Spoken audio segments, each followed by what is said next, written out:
ladies and gentlemen, good evening. Thank you very much for welcoming me tonight to this place of faith and hope in what are, for the people of Ukraine, the darkest times in modern memory. And I'm glad to be in this beautiful church, this cathedral, because there is a story in the Gospels. I'm not a great preacher, but I know enough to tell you there's a story in the Gospels that teaches us exactly what we must do when our neighbours come under attack. And I mean, of course, the story of the man who fell among thieves on the road to Jericho, and who was robbed and beaten and left for dead. And so when innocent people are subject to a barbaric and an unprovoked attack, we in the UK cannot shut our eyes and pass by on the other side. And that is why we in the UK are doing everything we can to help economically, politically, diplomatically, militarily. And we are neighbours, in the words of the Gospel. We're neighbours to Ukraine because Ukrainians are literally our neighbours. Hundreds of thousands who've come to live and work in this country over the decades recently, and to make an immeasurable contribution to British society. And that's the reason why we're your neighbours.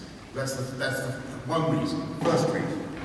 And then we're your neighbours because we share Ukrainian ideals of freedom and democracy and independence. And we must not and cannot allow those ideals to be trampled on and crushed on our European continent.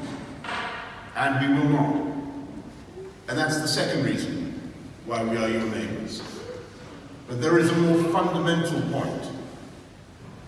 And this is the point that Jesus was actually getting at in that parable of the Good Samaritan, which is that even if we did not feel these emotional ties with Ukraine as we do, even if we did not have the political bond, the geostrategic bond between us, it would still be right to help Ukraine in any way that we can.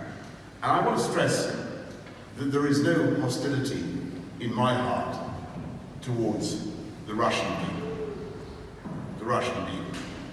None whatever. Quite the reverse. My heart aches for the Russian parents who were already losing their children in this vicious and appalling war, just as it aches for the civilians and the people of Ukraine. But when it comes to the Russian leadership that chose this path of violence, and I stress chose this path of violence and aggression, there can be no possible excuse.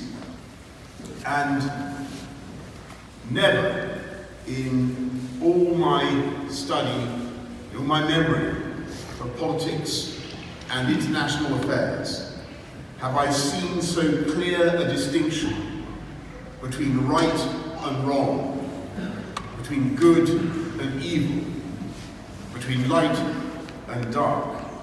And that is the real reason why Ukraine is our neighbour today. And by the way, I say to all the countries around the world who may only just be waking up to the horror of what is going on, I say to everybody around the world, that is why Ukraine should be your neighbour too. And though the candle of freedom, finally I'll just say this, the candle of freedom may burn low in Ukraine in the days and perhaps the months ahead, I want you to know that we in the UK will stand by Ukraine, stand by you, until that candle blazes again bright in independence and liberty and in sovereign democracy for the people of Ukraine. Thank you all very much for doing me the honour of allowing me to be with you tonight. Thank you.